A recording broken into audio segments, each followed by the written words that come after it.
નમસ્કાર દોસ્તો, જ્ઞાનવૃક્ષ ચેનલમાં આપ સૌનું હાર્દિક સ્વાગત છે. આજે આપણે એક એવો ટોપિક સમજવાના છીએ જે સાયન્સ એન્ડ ટેક અને પબ્લિક એડમિનિસ્ટ્રેશન બંને માટે ખૂબ જ અગત્યનો છે. હા, આપણે વાત કરીશું ઇન્ફોર્મેશન એન્ડ કમ્યુનિકેશન ટેકનોલોજી એટલે કે આઈસીટી અને ગવર્નન્સની. સ્પર્ધાત્મક પરીક્ષાઓમાં આમાંથી પ્રશ્નો હોય જ છે, તો ચાલો આને એકદમ સરળ રીતે સમજીએ. 1 મિનિટ માટે વિચારો. પહેલા આવકનો દાખલો કઢાવવો હોય કે પછી લાઇટ બિલ ભરવો હોય, લાંબી લાઈનો યાદ છે? મોટાભાગે હવે દિવસો ગયા, ખરું ને?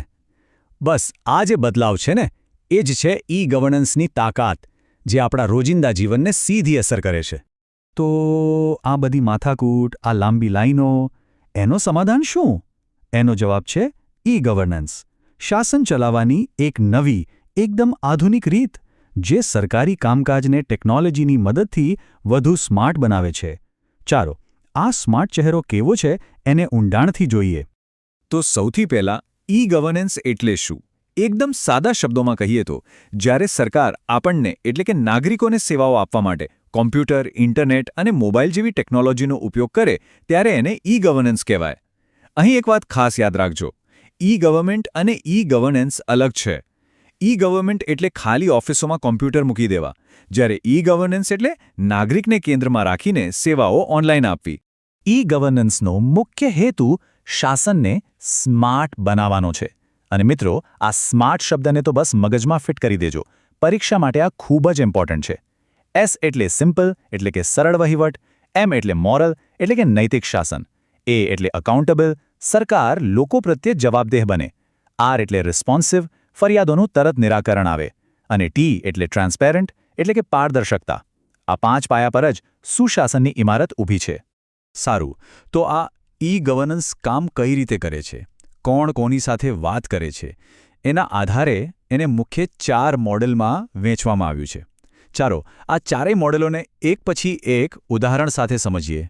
સૌથી પહેલું અને સૌથી કોમન છે G2C એટલે કે ગવર્નમેન્ટ ટુ સિટીઝન. જેમ કે ડિજિટલ ગુજરાત પોર્ટલ પરથી આપણે જુદા જુદા પ્રમાણપત્રો કઢાવીએ છીએ એ. બીજું છે G2B એટલે કે ગવર્નમેન્ટ ટુ બિઝનેસ. વેપારીઓ માટેનું જીએસટી પોર્ટલ આનું બેસ્ટ ઉદાહરણ છે. ત્રીજું છે G2G ગવર્નમેન્ટ ટુ ગવર્નમેન્ટ, જેમાં એક સરકારી વિભાગ બીજા સાથે જોડાયેલો હોય છે, જેમ કે GSWN. અને ચોથું છે G2E ગવર્નમેન્ટ ટુ એમ્પ્લોય, જે સરકારી કર્મચારીઓની સેવાઓ માટે હોય છે. સિદ્ધાંતો તો આપણે સમજી લીધા, પણ અસલી મજા તો એના અમલીકરણમાં છે. ચાલો હવે જોઈએ કે આપણા ભારતમાં અને ખાસ કરીને આપણા ગુજરાતમાં આ દિશામાં કેવું અદ્ભુત કામ થયું છે. અને હા, આમાંથી પરીક્ષામાં સીધા જ સવાલ બને છે, તો ધ્યાનથી સાંભળજો. રાષ્ટ્રીય સ્તરે વાત કરીએ તો ડિજિટલ ઇન્ડિયા મિશન એ સૌથી મોટો અને મહત્વાકાંક્ષી કાર્યક્રમ છે. એ સિવાય યુમેંગ એપ, જે હજારો સરકારી સેવાઓને આપણા મોબાઈલમાં લઈ આવી છે. પ્રગતિ પ્લેટફોર્મથી તો વડાપ્રધાન પોતે મોટા પ્રોજેક્ટ્સ પર સીધી નજર રાખી શકે છે. અને જેમ ટ્રિનિટી એટલે કે જનધન આધાર મોબાઈલ, આ ત્રિપુટીએ તો કમાલ કરી છે.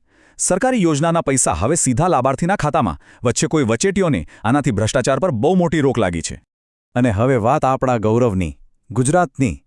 ઈ-ગવર્નન્સની વાત આવે ને, તો ગુજરાત હંમેશાથી એક લીડર રહ્યું છે.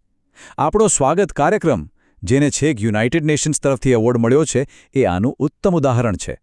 આ સિવાય ઈ-ધરા પ્રોજેક્ટથી જમીનના રેકોર્ડ્સ ઓનલાઈન થયા, GSWNથી બધી સરકારી કચેરીઓ જોડાઈ, અને ઈ-ગ્રામ વિશ્વગ્રામ યોજનાથી ગામડા સુધી ઇન્ટરનેટ પહોંચ્યું. આ બધા પ્રોજેક્ટ્સે ગુજરાતના શાસનની તસવીર જ બદલી નાખી છે. આપણે ડેટા આધારિત શાસનની વાત કરીએ છીએ, પણ એની તાકાત કેટલી છે? એનો જવાબ છે ગુજરાતનું CM ડેશબોર્ડ. આ કોઈ નાની સૂની વાત નથી. 4000થી પણ વધારે સૂચકાંકો પર રિયલ ટાઈમ નજર રાખવામાં આવે છે.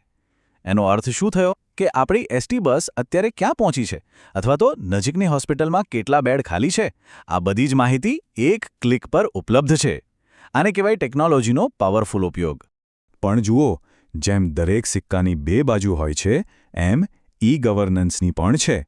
એના ફાયદા તો અનેક છે, પણ સાથે કેટલાક મોટા પડકારો પણ છે. અને હા, મેન્સ પરીક્ષામાં સારો જવાબ લખવા માટે આ બંને પાસાને સમજવા ખૂબ જ જરૂરી છે. એક તરફ બધું ઓનલાઈન થવાથી પારદર્શિતા વધી છે, ભ્રષ્ટાચાર ઘટ્યો છે અને કામમાં જબરદસ્ત ઝડપ આવી છે. પણ એ જ સમયે બીજી બાજુ શું થયું? એક નવી ખાઈ ઊભી થઈ છે, ડિજિટલ ડિવાઇડ. એટલે કે શહેરના લોકોને જે સુવિધા મળે છે એ ગામડાના લોકોને નથી મળતી. ડિજિટલ નિરક્ષરતા અને સાયબર સિક્યુરિટી જેવા ગંભીર પડકારો પણ આપણી સામે ઊભા છે. અને આ જ વાત આપણને એક બહુ જ મહત્વના વિચાર પર લાવીને મૂકે છે.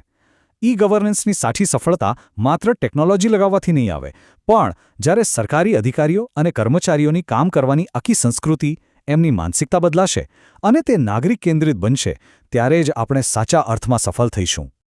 ચાલો તો હવે સમય છે આખા ટોપિકનું ફટાફટ રિવિઝન કરવાનો.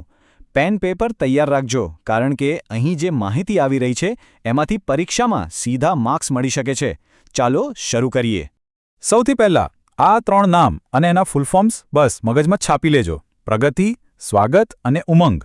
પ્રિલિમ્સ પરીક્ષામાં જોડકા સ્વરૂપે કે પછી સીધા જ આ પ્રશ્નો અવારનવાર પૂછાતા જ રહે છે.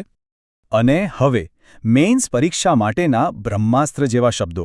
જ્યારે પણ જવાબ લખો ત્યારે આ કીવર્ડ્સનો ઉપયોગ ચોક્કસ કરજો: smart governance, minimum government maximum governance, faceless administration અને ડિજિટલ ડિવાઇડ. આ શબ્દો તમારા જવાબને વધુ પ્રભાવશાળી બનાવશે અને તમને સારા માર્ક્સ અપાવશે. અને અંતે એક પ્રશ્ન જે વિચારવા જેવો છે: જો દેશનો એક મોટો વર્ગ હજુ પણ ટેકનોલોજી વાપરતા જ નથી જાણતો, તો શું આપણે સાચા અર્થમાં સ્માર્ટ ગવર્નન્સનું લક્ષ્ય હાંસલ કરી શકીશું? આ પ્રશ્ન ઈ-ગવર્નન્સના ભવિષ્યનો સૌથી મોટો પડકાર છે.